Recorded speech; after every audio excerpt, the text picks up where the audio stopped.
afternoon, everyone. Thanks for hanging out until the very end, kind of. So I'm just going to start straight away. So there's been a lot of buzz about DeFi in the last few days, months. And I was trying to read up on it before preparing questions, and I was still a bit mystified by the definition. So maybe we can start by giving the audience an overview of what you think DeFi is, and maybe you can explain how MakerDAO fits within it. Sure. I'll kick off.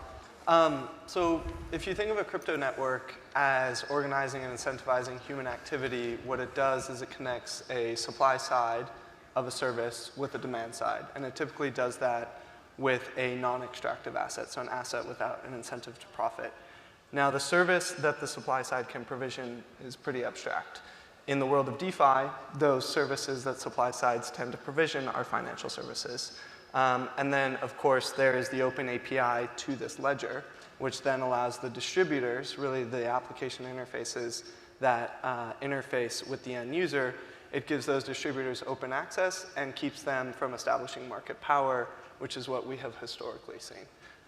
So, DeFi is a slice of the broader incentivization coordination mechanism of crypto networks. Yeah, for me, it is really a case of DeFi is transparent finance. No more black boxes. And to the point of MakerDAO, well, we provide the first fully functional decentralized digital cash. And the decentralized portion of it really talks to the fact that it's completely transparent. How does it work? How does it come about? How does the underlying mechanism function? It's completely transparent. And that really is the essence of the decentralized part of DeFi. Can you make it even more simple and just tell us what it does? So for people to get an idea of one DeFi application, and maybe, Chris, you can bring up some other examples of other. Happy to. I love explaining how MakerDAO works. You can go ahead, absolutely. I mean, go ahead. I like advocates, but from MakerDAO's point of view, what we do is we create a stabilization mechanism, which all that requires is a certain amount of collateral to be placed into the system, and what you can draw out of it is a stable token that can be used to facilitate the transactions that you find on chain. And if you think about it, the most important aspect of growing an economy on chain is the facilitation of transactions. So that is in effect, what we do in a nutshell, is provide and facilitate growth of an economy on chain.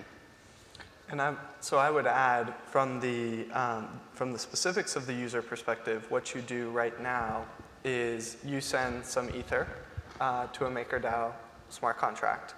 That Ether is locked as collateral. Against that Ether, you are able to issue yourself credit. And that credit comes in the form of MakerDAO stablecoin, which is DAI. Your loan has to remain 150% collateralized. So let's say you put in $150 of ETH. Let's say you put in a little bit less than 1 ETH.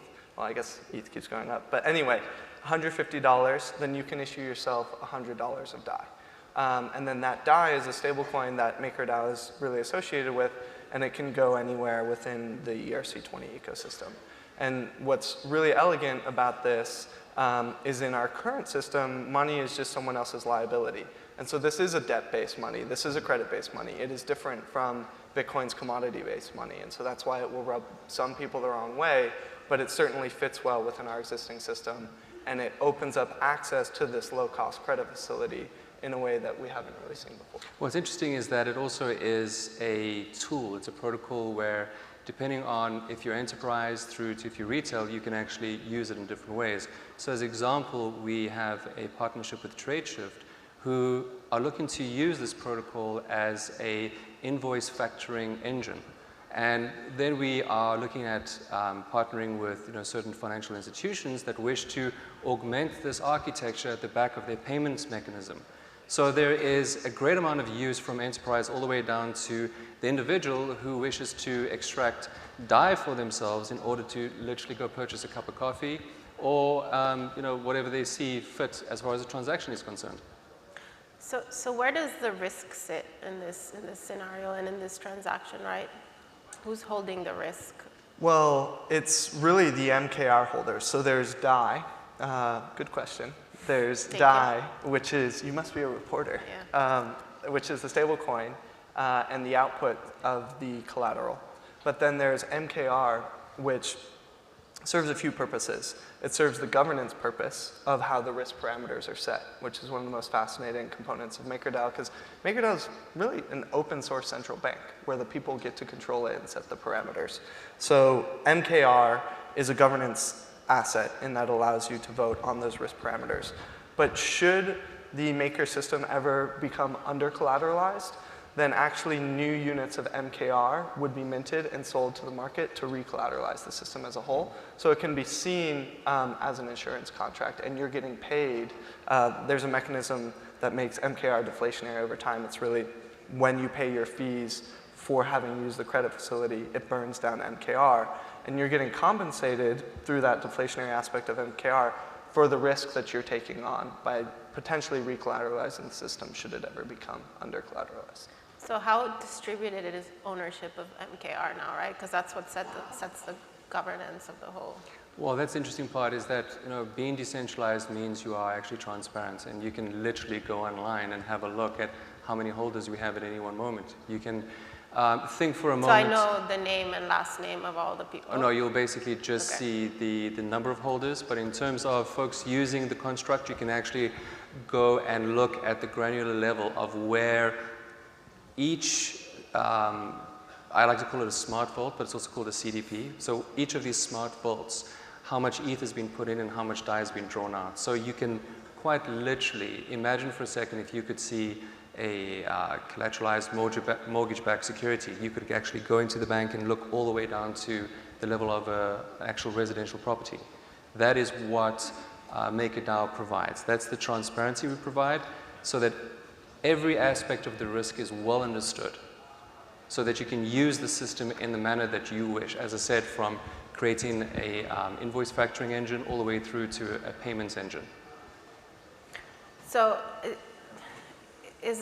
I mean, given the excitement, I think I have to ask, is this just the latest speculative trend in crypto with a really like sexy jargony name? Or is it truly innovative and it can really transform the industry beyond this industry, like finance in general, and what's the long-term objective here? Sure. Is it just to allow people to borrow off their ETH?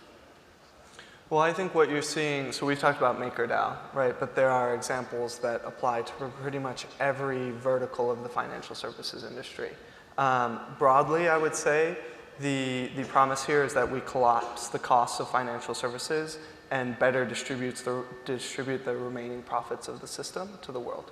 Right now, the financial services industry is extremely lucrative and concentrated. And I mean, I'm an investor, I'm a capital allocator, I never thought I would be, and I think it's unfair. So I think that's the long-term promise. I think that DeFi itself has natural tailwinds actually in the utility, and we can use lessons from the mid to late 90s in terms of, yes, as people increasingly speculate and invest in the cycle to come, and centralized platforms continue to violate them, they will increasingly use decentralized platforms. And so there are other protocols you can use, something like AirSwap, decentralized OTC protocol, where you can see their numbers in 2019 growing 50% month over month because there are natural tailwinds, right, as the speculation heats up to actually use these decentralized protocols. Now, people often will discredit crypto by saying, oh, it's so speculative, but capitalism itself is based upon speculation. Yeah, but they don't generally, banks don't go around saying they're saving the world. So I think that's the main difference. That's why people bring up the question, is it just making money in the end, right? Not that there's anything bad with it. But I think there's great hypocrisy in it because often the people who are asking the question are making way more money in the traditional system, right? And so like speculation itself, the way we price assets in the capital markets is on the assumption that the future will hold more than the present. It's inherently speculative. So yes, crypto is capitalizing itself into existence based on future expectation, but it's no different from what happens in the traditional capital markets. It's just the traditional capital markets control the media and control the, the output of a lot of the messaging. Specifically me? Okay. All right, okay. So we're going to the sort of sideways here, but what's your thought on the sort of speculative side of it? And I guess here the thought is like some speculation is healthy to make an industry grow, right? Yes. It's necessary.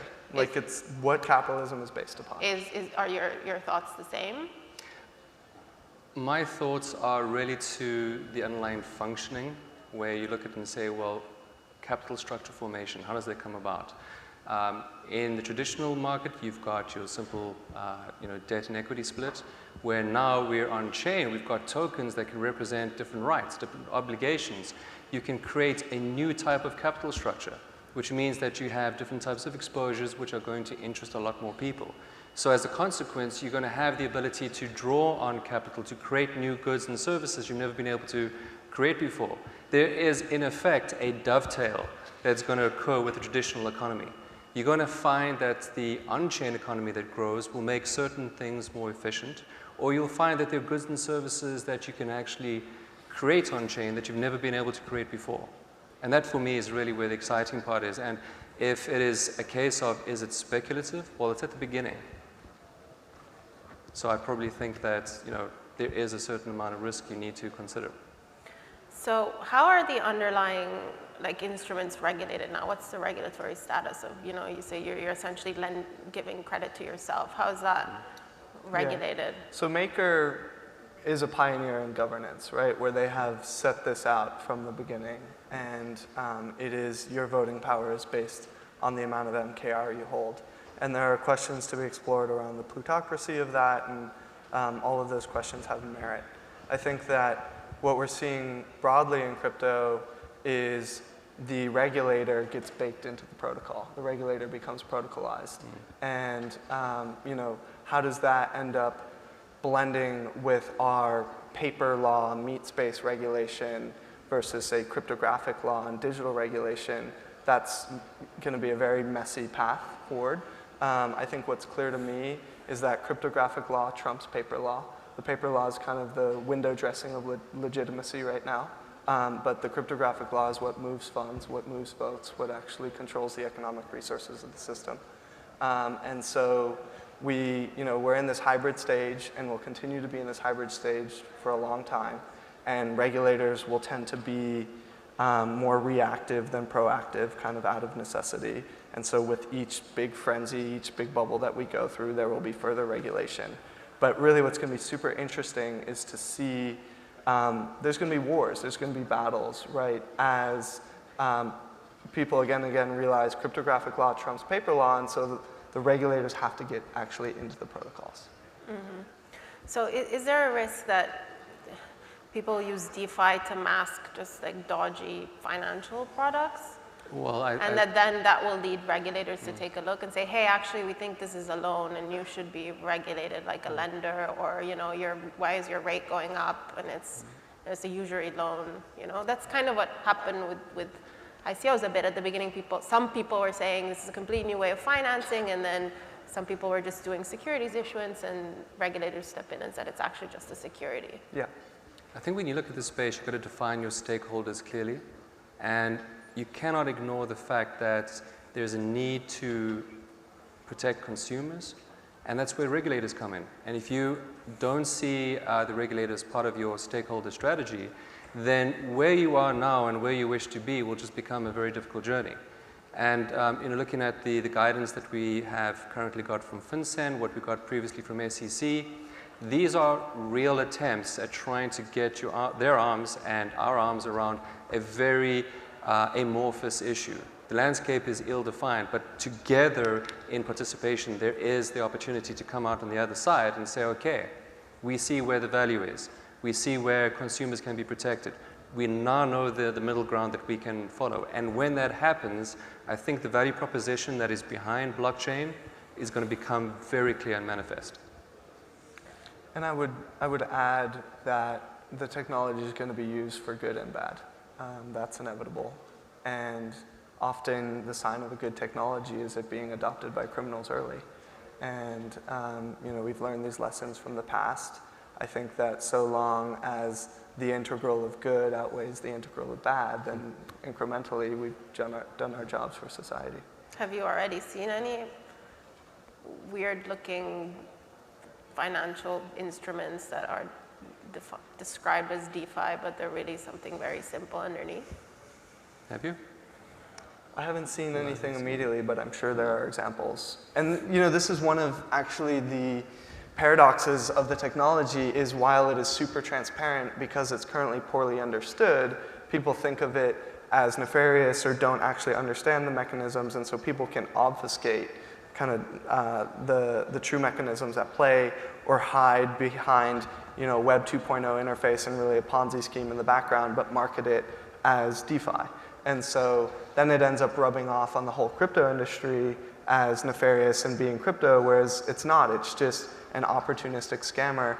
And what I would add, kind of, this is where there's two sides to any technology that collapses costs. So if blockchains collapse the cost of asset creation, custody, and transfer, then it makes it, it will become pervasive, but it also makes it really easy to propagate scams. And so, you have both sides of that equation. So what responsibility do the good players have to ensure that, it's not open to?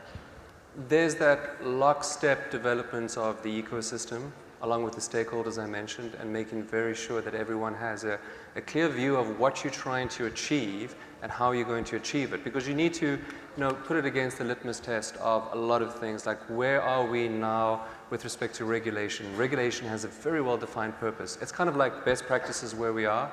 To most people, that might be a case of not enough, which is, it's a fair comment. I don't think regulators are there trying to, catch everything. They're just trying to catch the critical stuff.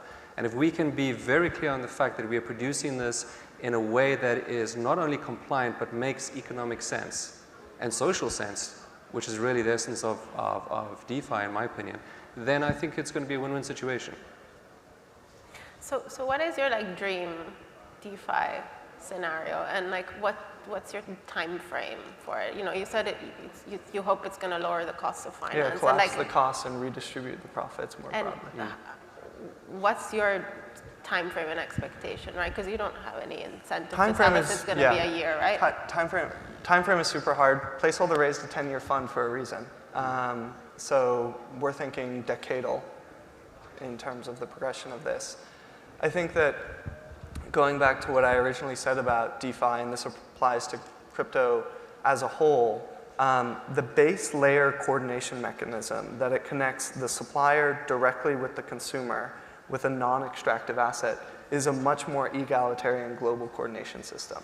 And then opening up access to that layer to all distributors is really important because historically, the distributors, like you can think of Facebook as a distributor or Google as a distributor. Historically, the distributor is the one that connects the supply side and the demand side, has control over those two scarce resources, and extracts profit through their market power. So we've opened up that market power mechanism. So that is super powerful, and that should become pervasive. And so that is where, for me, it is no longer a question of whether this technology takes over the world. I think it becomes pervasive. It's more a question of how right we get it. Because we're going to get it pretty wrong in certain components and pretty right in other components. Humans always mess things up. So I have conviction in the pervasiveness. I think I have increasing questions because of the pervasiveness about the ramifications of what happens if we get it wrong. Yeah, I mean, to extend of what Chris was just mentioning here is that there's a great book called The Mystery of Capital that was written by a Peruvian economist. His name is Hernando de Soto. And why I bring him up, he basically says, well, there's so much dead capital in the world that your developing countries can't turn into some sort of funding or finance for themselves, be it for subsistence farming or just literally trying to keep above the breadline. And the odd thing about this is that here is an economist that actually has gotten into the crypto space. He has literally created a tokenized framework to try and release this dead capital around the world so that we can have a little bit more of that financial inclusion that is the promise of DeFi. To that end, you've got all kinds of things from simple financing in developing world through the ability to do sovereign identity. Something that is, I don't think it's prevalent yet. I don't know if you've seen it, but being able to attach your name concretely to a specific parcel of land allows you to be able to monetize that land. So if you're in the far reaches of a developing country, you actually are in a position to use this blockchain, this DeFi space, to better yourself. And as a consequence, your community, and so on and so forth. You can literally see financial inclusion already proliferating and working. What's your nightmare scenario, you said? What's the worst thing Somebody that can turns happen? it Oh, really quick, before we go to the nightmare, one more dream.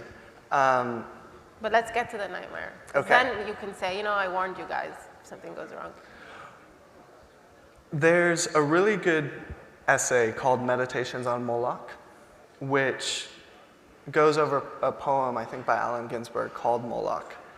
And the poem, it digests the poem where the poem is really talking about this amorphous force within societies that is really a game theory driven force, where if you have everyone doing the right thing, but you have one person that defects, a lot of people start defecting. So for example, if you have a lake and no one is polluting the lake, and everyone is drinking from it, but then one person starts to pollute the lake, then no one can drink from it, and everyone actually has an incentive to pollute the lake.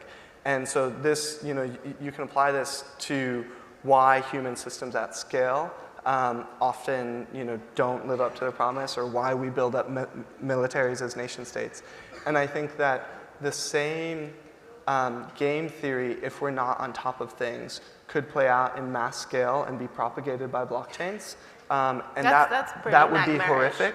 Or Because it takes just one. right. Or when you look at the potential combination, and this is more far-reaching, but general purpose AI, or just when you look at where deep learning is going, and then you look at blockchains as these open data layers, they are a good fit.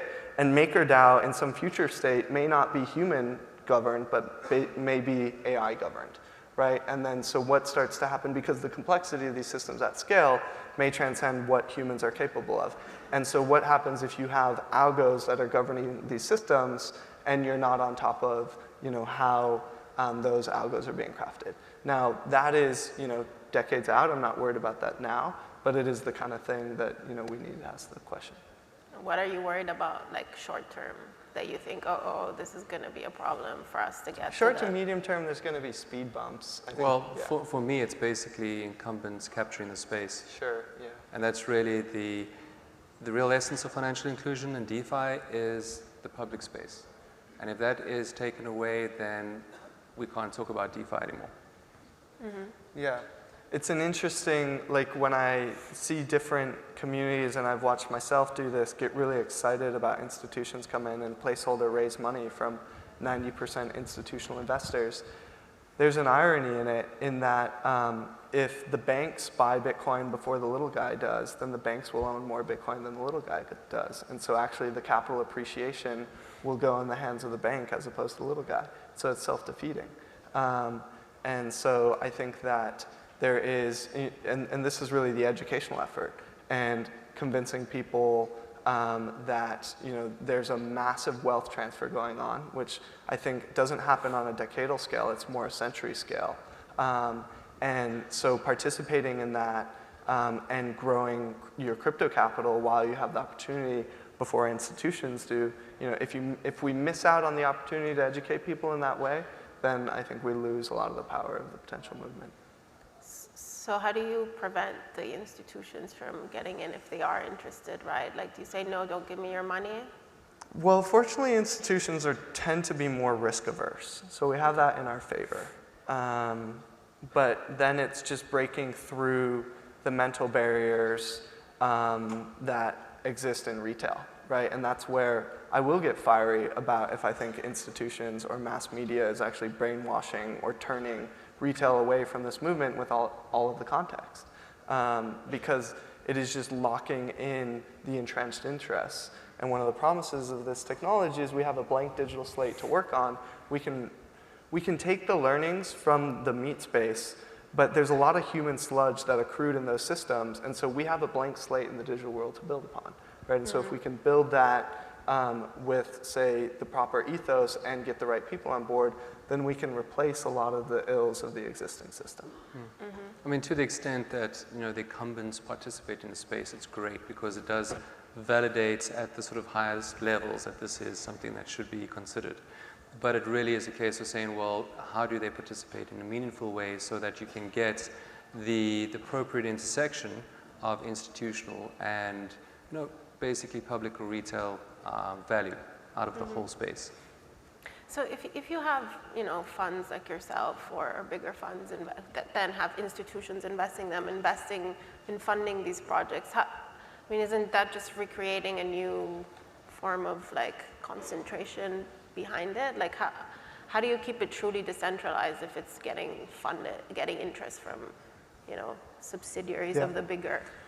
Well, from our perspective, that is, the biggest issue is plutocracy. What whale is going to come in and do something? So you need to be very clear that with a decentralized protocol, with a decentralized organization, you need to have the appropriate governance structure in place.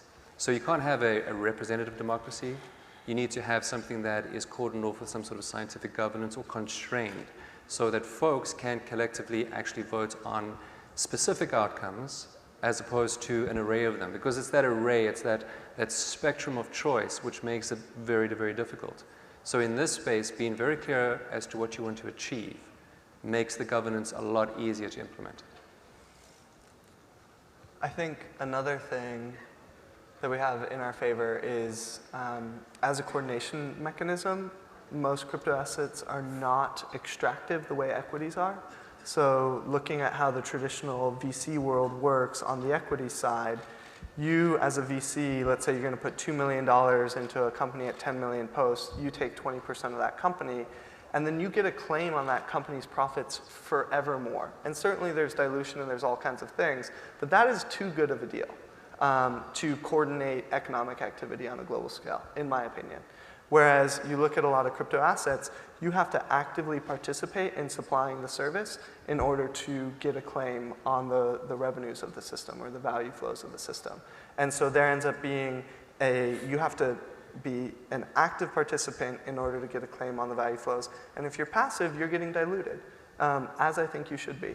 And so that from just a very base structural level weights things in the advantage of being redistributive as opposed to concentrating capital over time. We have time for one more question, so I'm going to ask a really simple one, which you might not have an answer to, but who came up with the DeFi term? It's not that old. It's quite new, right? You can claim that it was yourself here if you want. No one's going to. Chris, you want to claim it? No. Go for it. Chris said it.